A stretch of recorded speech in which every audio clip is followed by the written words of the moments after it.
From the southeastern corner of western North Carolina, this is Folklore.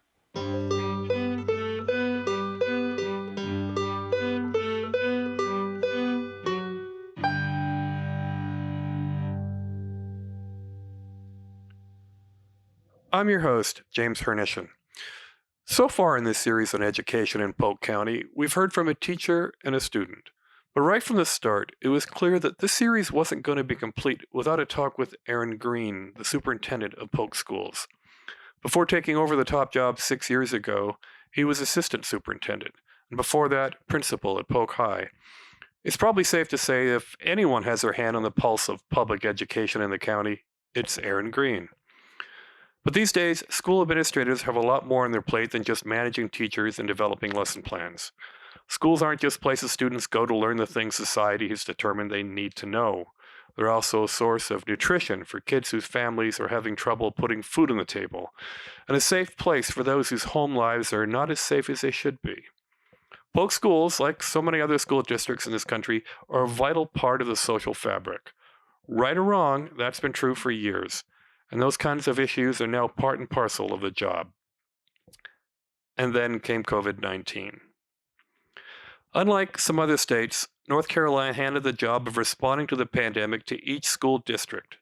Polk Schools Board of Education, which wasn't used to analyzing epidemiology data and weighing the risks and benefits of masks and vaccines, did what most other schools boards did: rely on administrative staff to figure it all out.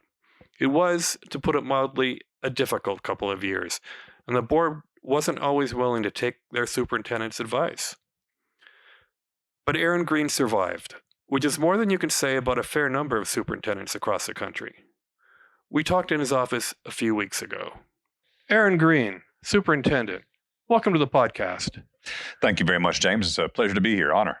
Now, as you know, you're the third part in a three-part series on education, which I think is one of those things that most everyone in Polk County has some sense of pride in. We have damn fine schools, and we'd like to keep it that way. At least that's how it has been. And without getting into your own achievements over the past few years, how did you come to be the superintendent of Polk County Schools? It's a great question. I appreciate you asking. And obviously I'm biased, but yes, I would agree that we have a wonderful organization full of very caring and dedicated educators who really have dedicated their lives to kids. And I say that because that's a big reason that I have stayed here in Polk County. I graduated from Appalachian State in 1994 and came out of college looking a little rough, I would imagine, for the educational environment, but had a degree in secondary mathematics education. And that was an area at the time, and still is, where it's difficult to find teachers. And so the job hunt led me to different parts of the state, and Polk County was one of the opportunities that was out there.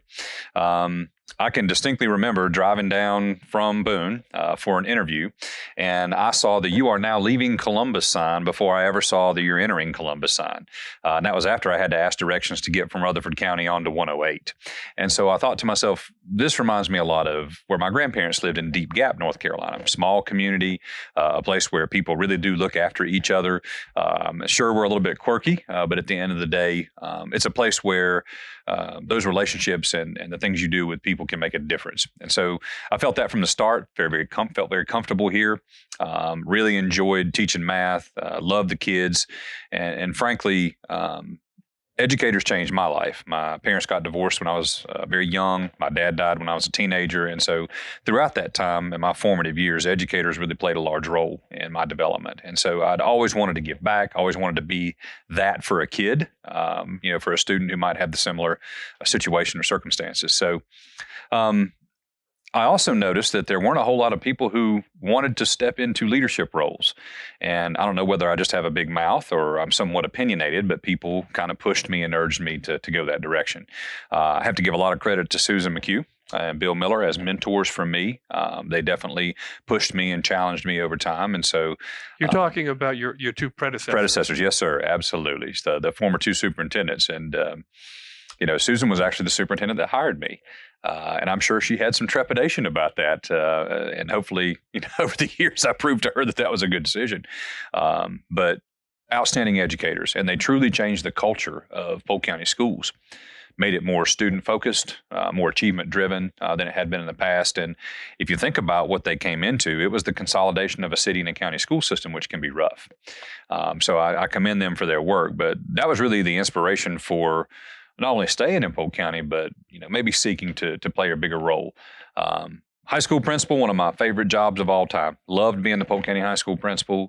It was that perfect world of being able to still have kids around and do those fun things with them, but yet have enough hand on the wheel to where you could steer and drive things. And so I think you could ask the students, they'll tell you, but really enjoyed those years at Polk County High School and thought we did a good job bringing that school into its own.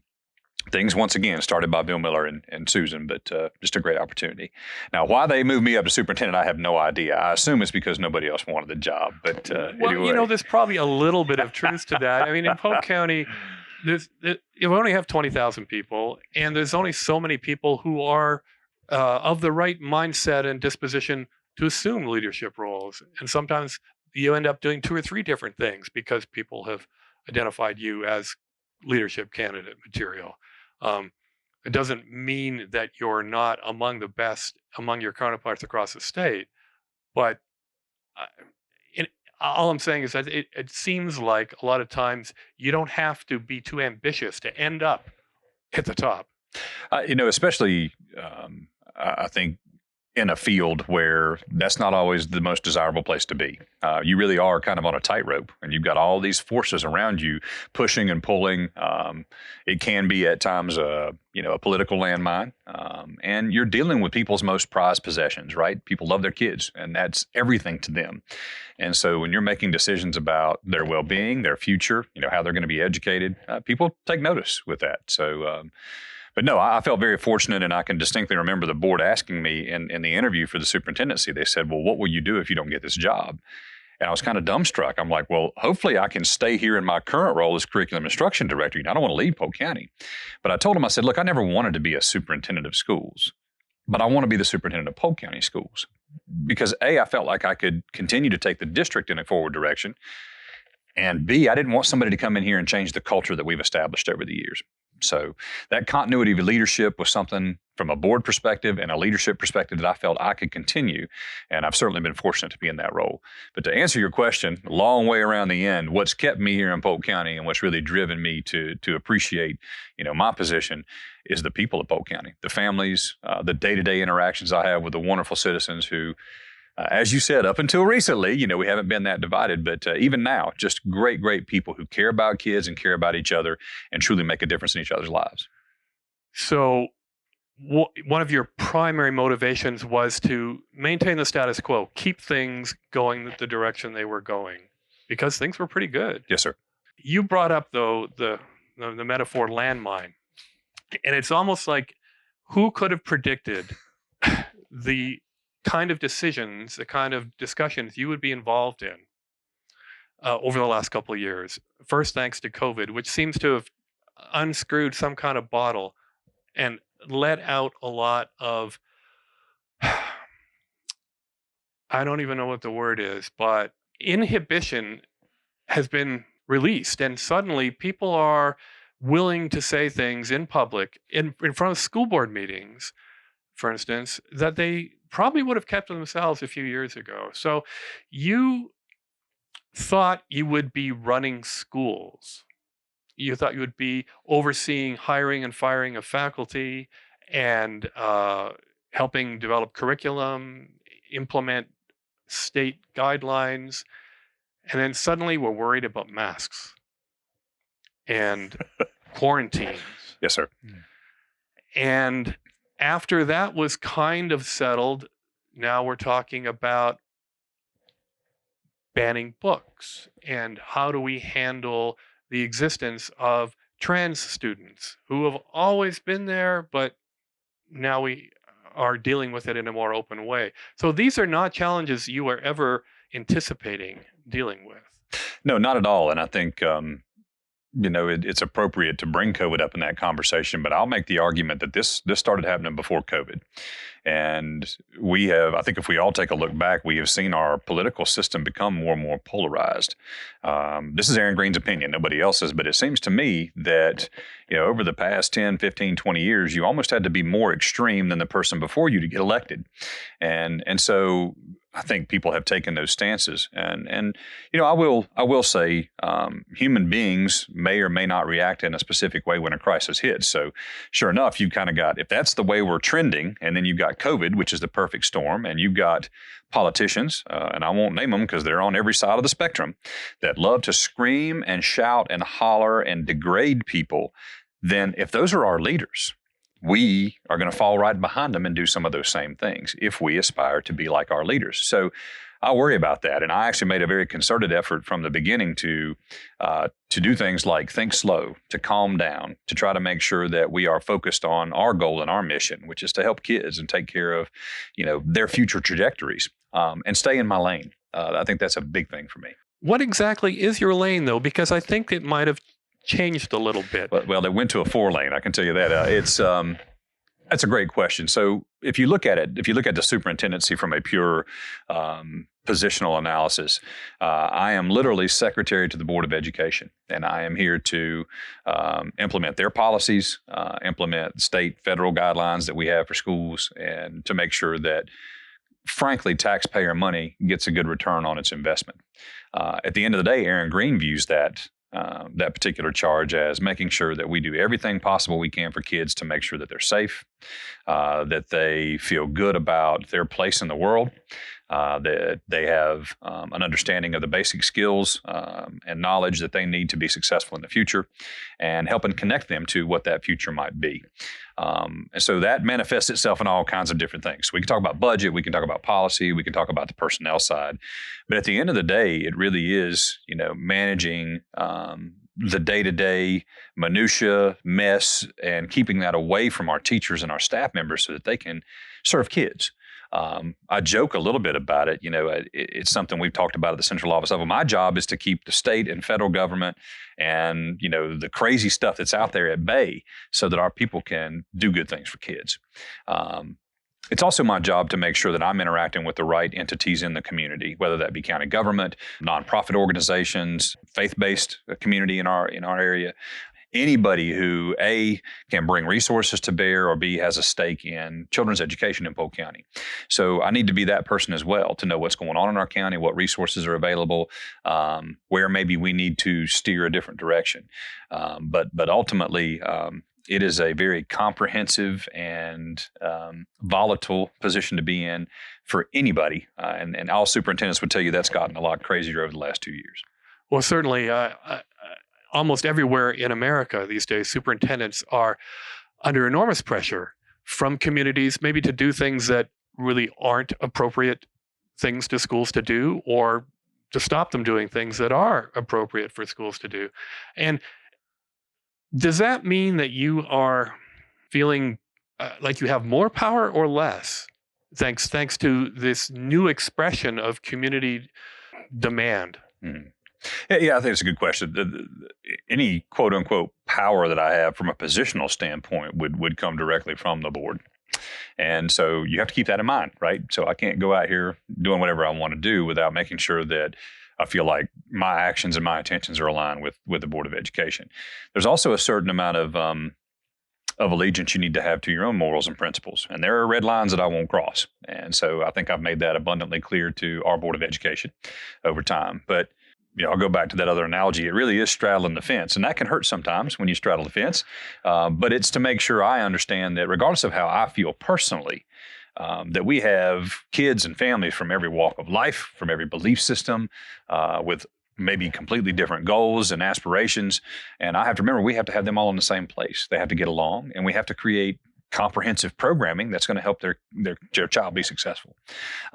So that takes some maneuvering, and it takes a lot of help and support. About 10 years ago, my only real connection with the school board was once I was invited by your predecessor, Bill Miller, to come in and help shape the calendar year. Right. Which we didn't have a lot of maneuverability. It seemed like Not kind with of the state law, waste that's of right. effort. But Mhm. I appreciated that there was an effort to engage the Sure. parents in this job. But that was the extent of it. And I always kind of thought, well, schools in Polk County are good. The school board probably does whatever the superintendent advises them to do.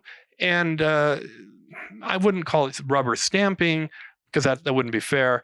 But generally, school boards would take advice and direction from whoever holds your post. And if the schools are good, that would continue. I don't think that's what happens anymore. Am I right?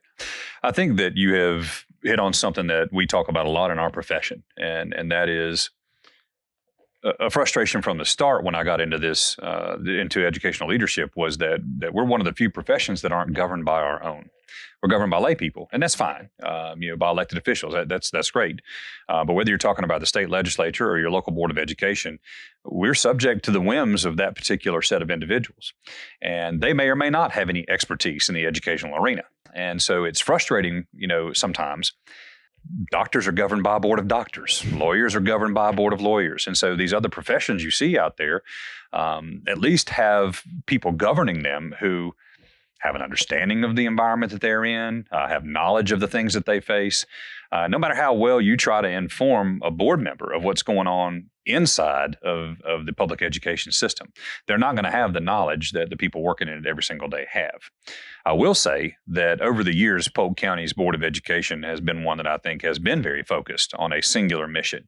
And that little motto of doing what's right for students sounds maybe a little trite at times, but at the end of the day, it does mean pushing back when you have to on state regulations when they don't fit, making sure that you talk to your county government or your citizens about, hey, we need more in this arena to help our kids out. So that continuity has helped because we're not waffling back and forth between people's personal agendas. I do see now that management by Facebook has taken over in some locations, that we are responding to often the tail instead of the dog. And that's frustrating as well, that when a small group of people, and I'm not trying to call anybody out, and trust me, it can be on any political side. It does not have to be one side or the other. And I've encountered a lot of that on both sides. But at the end of the day, rather than coming together to compromise and to work through things, it's like we can't even talk to each other anymore. And that certainly bleeds into the board. They're not accustomed to having those types of unreasonable, sometimes illogical conversations with people when all we seem to want to do is scream and holler. So it complicates our work and it complicates our relationships. And so that has made the burden on superintendents, I think, a little bit harder in terms of making sure that board members have the right information. Now we have to combat the misinformation, and we have to make sure that we keep at all times that focus of what's our mission, what's our goal at the forefront.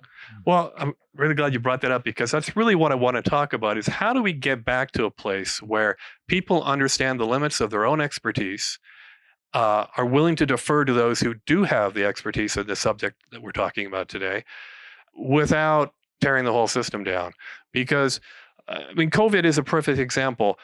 Governments, poorly as we all responded to COVID because nobody really had any experience with this. And, the World Health Organization was saying one thing about aerosols and the CDC was saying another. And it's totally understandable why everybody would be very cynical about government regulations when they're changing by the week. And yet it seems like some members of the school board and certainly a lot of people in the community at large are willing to say, I know better than those people who are spending their lives on this subject. And they're willing to vote against measures that the state is encouraging you to take because they're the best that science can give us.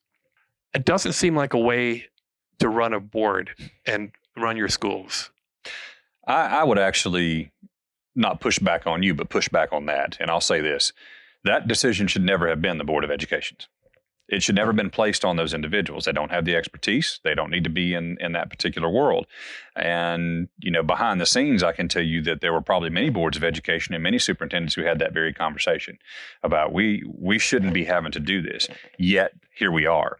And so you navigate that the best you can. But obviously that's fraught with issues. And it places people at odds with each other sometimes when you get down to it, we all want the same thing. We want our kids healthy. We want them safe. We want them in school.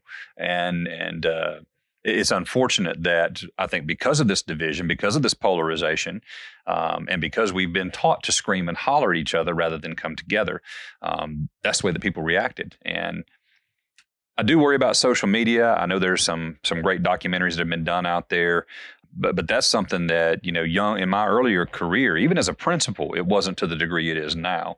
And so you had a little more time to think. You had a little bit more opportunity to do your own research. But these days, somebody will grab a headline off the internet, whether it's true or not, and throw it out there like it's undeniable. And that's frustrating. And how do we teach our kids? And I think that's where our focus has to turn now, is how do we teach them to be discerners of information, to really make sure that they're not latching on to something because it's easy, because our adults are sure doing that on a regular basis. Well, I face this problem at home. My son is getting most of his news from TikTok. He's actually found a couple of relatively intelligent TikTokers, or whatever you call them. But I still worry, this is not where I want him to learn about world affairs or national affairs, or certainly not local affairs, because we have an opportunity to learn firsthand what's really going on in our community. And if we rely exclusively on national news networks and social media, it's going to make your job and the job of all the teachers in the school extremely difficult. Is there a plan in the back of your mind, or among the national network of superintendents, to try to inculcate a better sense of skepticism about social media sources of information among students? I think there's already a fairly decent collection of resources out there for public schools and for districts to implement if they wanted to. The problem is when you start going down those roads, we have parents that object to that they don't, you don't tell my kid how they should think about this or how they should think about that. And even when you try to approach it from the angle of, no, all we're doing, again, is trying to teach your children to be thinkers, right? To how do we get to the information? How do we validate or check that information? And then what kind of decisions do we make as a result? The politicization of education and what we're talking about has reached the point where you can't even find a middle ground or facts to base things on. But yes, to go back to your question, I think that I do have a desire to work, especially with our middle school and high school, in starting to, in English classes, in their business ed classes, when they're talking about technology, to try to push them more towards, okay, I see you got that piece of information. Where'd you get it from? Why do you think that's a good piece or a reliable piece of information? What do you think maybe motivated the individuals who got that information? So not necessarily to tell them what to think about it, but how do you evaluate it? What do you do to try to figure out, its implications and how it's going to form or frame or shape events? I don't know how we're going to get people off the crack that is clicks and likes and, oh my gosh, my Instagram post went viral and my YouTubes are awesome, because that's human nature, right? We all like to be seen. We all like to stick our chest out and we're wonderful. And when people reinforce that, even if it's negative behavior, when it's reinforced, it's only going to grow stronger. So I think we also have to have conversations with kids about that. You might think it's funny to joke about somebody's appearance or to call their mom a name, or because they had an embarrassing event in the cafeteria to post that online and get a bunch of laughs and likes because you were the one that posted it. But you need to think about the consequences. What happens when the phone is off and that person's in their room by themselves? Are you hurting or helping that individual get through whatever they're going through? So we need to help kids understand that social media is not the determiner of their worth, and it certainly shouldn't be a place where they determine other people's worth. And I think that's what scares me the most. Well, I kind of put that question to a student who's in the previous episode of the podcast, and he said, it's not the students that are the big source of problem. It's the parents who are obviously, responsible for how their kids evolve socially. And so this is really not fair to ask you this, because your job is to oversee schools. You're not trying to oversee the entire community. But just the other day, you were named Citizen of the Year by the Chamber of Commerce, right? So you have a reputation, you have a profile in the community. Do you have any desire to use that political capital, for lack of a better phrase, to change the way the community, the parents are behaving? That's a great question again. I certainly didn't think much about it when I was calling homes every day during the pandemic and sending messages down, but that was as much therapy for me and my concern about kids as it was anything else. My ability to impact the thinking and the direction of adults, I'm pretty skeptical about, James. I will say this, I'm very willing to do it. I think timing is important. I think having the right message is important. But it's funny you mentioned that. I do have notes to myself that we need maybe at the end of this year to have that type of conversation. Okay, we made it through, right? Things may get hairy again, but at the end of the day, how can we come together as a community? And how can we make sure that when you're out there on Facebook saying things, sometimes vicious things about school board members, about teachers, about, the people who are trying to help your children out, understand that your children take that in and they understand what's going on. They see it, they repeat it. And so when you start questioning the intentions and motivations of the educators that are dedicated to your child, that's going to be problematic. Questioning what happens in a program or why are you using that book, that's fine. We can go there all day. In fact, I commend and applaud parents for being involved in their kids' education.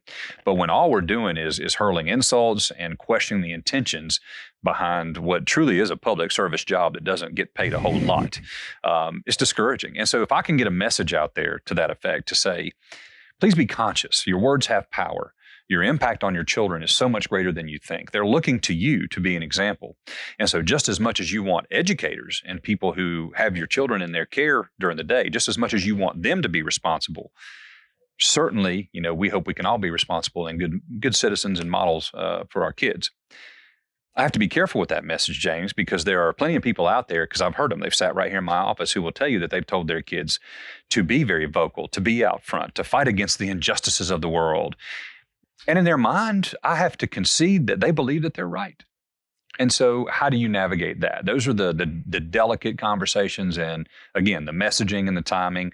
There are a lot of circles right now, James, where Aaron Greene's not a popular name. And that's okay. This is not a popularity contest. But if my message is to be effective, then I have to be conscious of those things.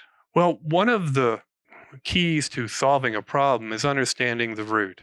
Where is the polarization coming from? Where is this newfound skepticism of public schools coming from? My guess is that it's not coming from here. There is no reason for people who've been living their entire lives in Polk County to suddenly be skeptical about the value of public schools and be kind of a lot of their attacks at the public school board meetings, the implicit, read between the lines kind of message is we'd really like to have private schools and charter schools and maybe the resources to do more homeschooling. Our current congressman wants to quadruple the rate of homeschooling in the country. That can't be coming from Polk County.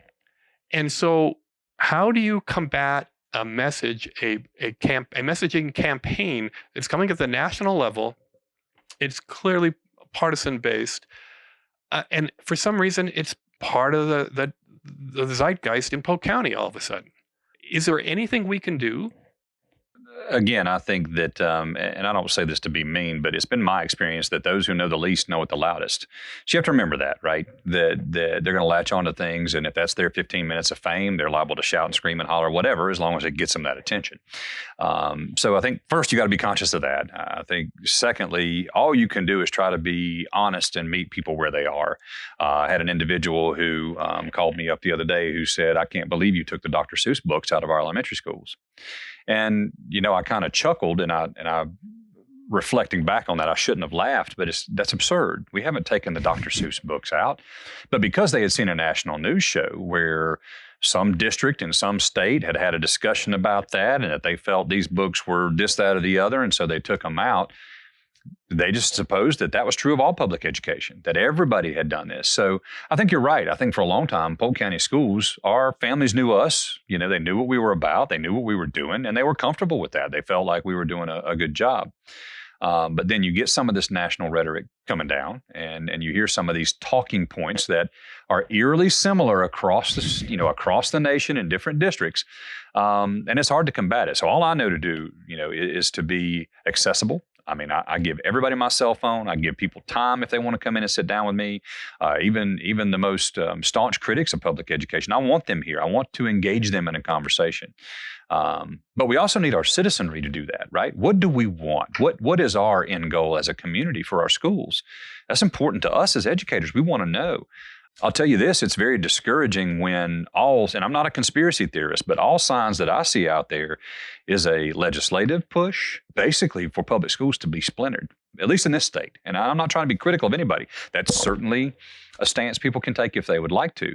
And there are places, James, where I will argue public education is not doing the job. I just don't think that's here. And so taking other people's issues, problems, stances, perspectives, and enforcing them on us is not something we've experienced a whole lot until recently. And that is discouraging. So we've got to find a way to make sure we get our message out there, that we engage, and we keep hammering that home. There's so many old quotes about, arguing with a fool, what does that make you, and those kinds of things. So you have to be careful, though. If you just give them back what they're giving you, then nothing's been accomplished. And so I try to stay quiet and calm. And when I have an opportunity to approach people one-on-one, I find them to be different. When they're in a group at a school board meeting and they're hollering and screaming, they're not going to be approachable. But I have had the opportunity to approach a few people one-on-one and actually make a little progress.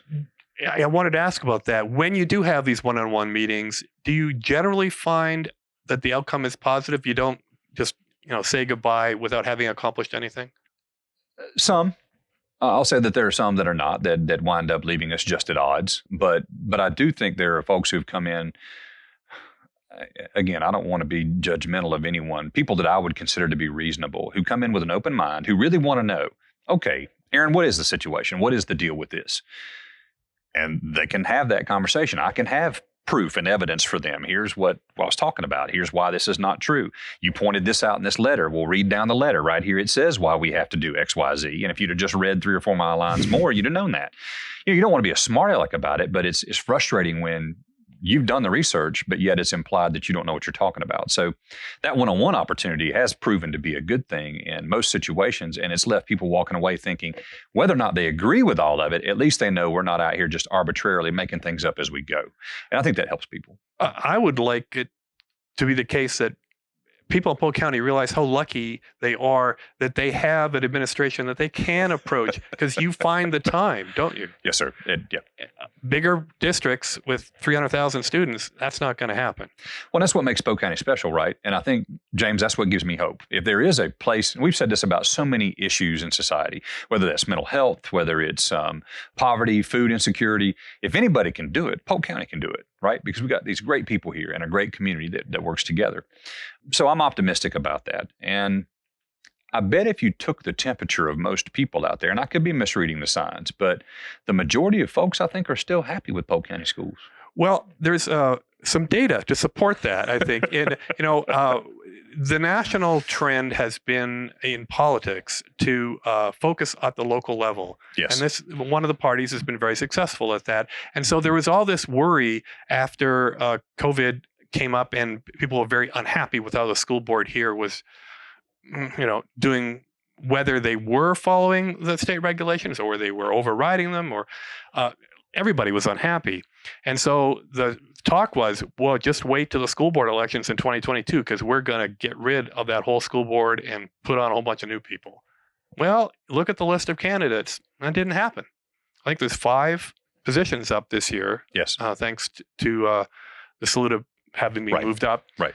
And a couple of races have a couple of people in them, but it's not a deluge of people looking to serve on the board. Now, there's 2 explanations for that. One is people are actually happy, or maybe they said, I don't want to sit in that board. Right. Look at the grief everybody took. Right. You think, is there a little bit of both of that? I think that's a safe assessment. It's funny, too, because whenever you have folks running for the Board of Education, it's been my practice, and I've said this in open meetings and reached out to people, if you want to come and sit down, it's probably it might be advisable for you to know something about the organization that you're running to govern. And so I've had takers on that, and I've had some who will not. And so it's interesting to me then to start talking about motives. Well, what are your motives? Are your motives purely political?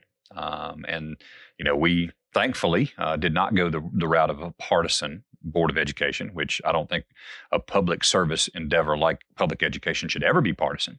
But I'm glad we got to knock that away a little bit. But I do think that there's still that push out there for people we quote unquote know are a certain direction to get on that board. I'm also not sure that if those folks don't come and engage us and talk to us, that they truly understand what little power we all really have anyway. Whether you're talking about county government or whether you're talking about public education, there are so many decisions that are made for us already. We can't, as a board of education or a superintendent, go out and change the diploma structure. We can add things to it, but there's a minimum line we can't cross. We can't change the regulations and guidance on things that we have to do for safety. We're not going to be able to say, well, I'm taking all the fire extinguishers out of school. So there's so many things that we can't choose our curriculum standards. They're established for us. And so hopefully people who are truly interested in leading schools for the right reasons would gain that knowledge, would gain that perspective, and would be able to make informed and educated decisions about things. But again, when you have a political tinge and that's your only motivation, that's probably not going to be the case. And we see that play out in a lot of districts. Do you think Polk County has any unique challenges or success stories that other counties in the state or nearby? I mean, it's not like you've served as a superintendent in 15 different counties, but right. When you talk to your counterparts, sure, what strikes you as sources of pride or sources of frustration that are unique to Polk County? Wow, that's a loaded question. The first thing I would tell you is I think Polk County is very special in that our community does and has historically supported our schools greatly. There's some trepidation back when the middle school bond came around. Money and property tax issues are always there. But at the end of the day, for the most part, our citizens have been very supportive. Our county commissioners, fund us very well compared to the other districts in the state. And, my argument back is hopefully we've returned a good investment. This is quality stuff we've got. But I'm proud of the fact that we don't see maybe some of the socioeconomic segregation you see in other places where you have charters and privates and, that really being a huge percentage of your public school population. I'm proud that we have comprehensive offerings for kids. We have a high school that does not only a great job with college prep, but they have an outstanding career and technical education program. We have an early college if you want to go that route. So even in a small place where we probably shouldn't be able to afford to do those things, our county supports us, our community supports us in doing them. And that only helps kids, right? Those opportunities and that availability. The challenges that I see is that there still exists a cultural divide in Polk County. We used to talk about I-26 being a divider. And I think one of the reasons, everything's yin and yang, right? You've got the double-edged sword, the pros and the cons, but people who live in the Sunnyview community probably are not going to go hang out down in Tryon a whole lot. People who live in Saluda, I don't see hauling all the way down to Pea Ridge to hang out. So one of the things that makes our small elementary schools very special is they are so community-based, so community-focused. Sunnyview Elementary is a great school, and that community is very proud of that school. Saluda Elementary, nationally recognized school. It's a great school, and they're proud of that school. But from an economic standpoint, one of the first things they would tell somebody to do if you wanted to save a little money would be what? Consolidate them, because that makes the most fiscal sense. We haven't had to do that. And I'll be frank with you, I don't know that that would be a great thing. It was hard to get through the consolidation of the high school. It was hard to get through the consolidation of the middle school. Those are victories for us, but it also points out that we still have some of those divides. At the end of the day, though, I will say, compared to the other districts and the other folks I talk to, even at our worst, I'd rather be here. We're so much better off than places who have had really bad fights, have had really bad disintegration of their public education system because of the partisanship, because of the cultural divide, because of the socioeconomic divide. And I have not seen that happen here yet. I'm worried because those conversations are getting louder in this community. But I'm optimistic and hopeful that now that we're moving forward a little bit, hopefully we can push that back. So there are some issues to deal with, but it could be a lot worse. Absolutely. Well, we didn't have bricks thrown through our windows at school board meetings. We didn't have openly racial groups coming to whisper things to other people trying to get fights started. We don't have people pushing to have, frankly, what I would consider to be inappropriate conversations with second graders. So, I mean, both ends of that, don't hear me saying one side or the other. Both ends, again, are getting out there on the extremes. And so I think in Polk County, we're still fortunate that there is a pretty large middle. Look at the unaffiliated voters in Polk County. Look at the number of them. Last time I checked, that was the largest group here. So what that tells me is that there's still a lot of people here who are more issue-based than they are team-based. But what I see out there in the rest of the country is that we're all about our gang, right? We're all about our group. I got to be with this group or that group. Tribalism. Yes, sir. And I hope that what I'm reading here in Polk County is true, and that is generally people work hard to get along, and they want good things for everybody, not just themselves. And that's the thing we got to latch on to, James. Well, that's a really good optimistic note to almost end on. I want to ask you one last thing. Because so much of the conversation across every rural area in this country is dominated by national media, cable news networks, and that sort of thing, it's really hard to know where to turn to get local information, local insight into what's really going on. Where do you try to get that from, and what would you advise other folks in Polk County to do? So we've been great partners with Trion-Daily Bulletin for a long time. I think like every other small newspaper in this country, they've struggled to make it. They're being strangled out by the national organizations, the big corporations, and money makes decisions, James. That's all I'm going to say. So where I go through here is still word of mouth. Being in a small community, and I have different groups of people and folks that I interact with that I trust. And when I get a piece of information from a source that I don't know whether that's accurate or not, I tend to call some of those barometers out there in the community on both sides of the spectrum and figure out what's going on. That's a lot of effort, James. And I wish it was not necessary. And not that the Bulletin doesn't try to be objective, but in a lot of ways, they're simply getting content where they can. They don't have a staff that they need. They don't have the resources that they need. And frankly, their business model, all of those small papers' business model is in jeopardy. I don't think they'd be mad at me for saying that. And they do the best job that they can. So I do go there. I do try to read. I do try to make myself aware of what's going on in our community from that perspective. But you're on your own right now, James. So I'm hopeful folks like you who want to come out and do something objective and to try to bring attention to the issues that we face, the things that are going on. We need that, and I certainly hope this country can get that direction. Right. Well, that is a good note to end on. Thanks so much, James. Thank you. It's my pleasure, my honor, sir. That's it for this episode and our series on education. As always, you can reach me at jamesh@polklore.com with your feedback and suggestions for guests. Thanks for listening.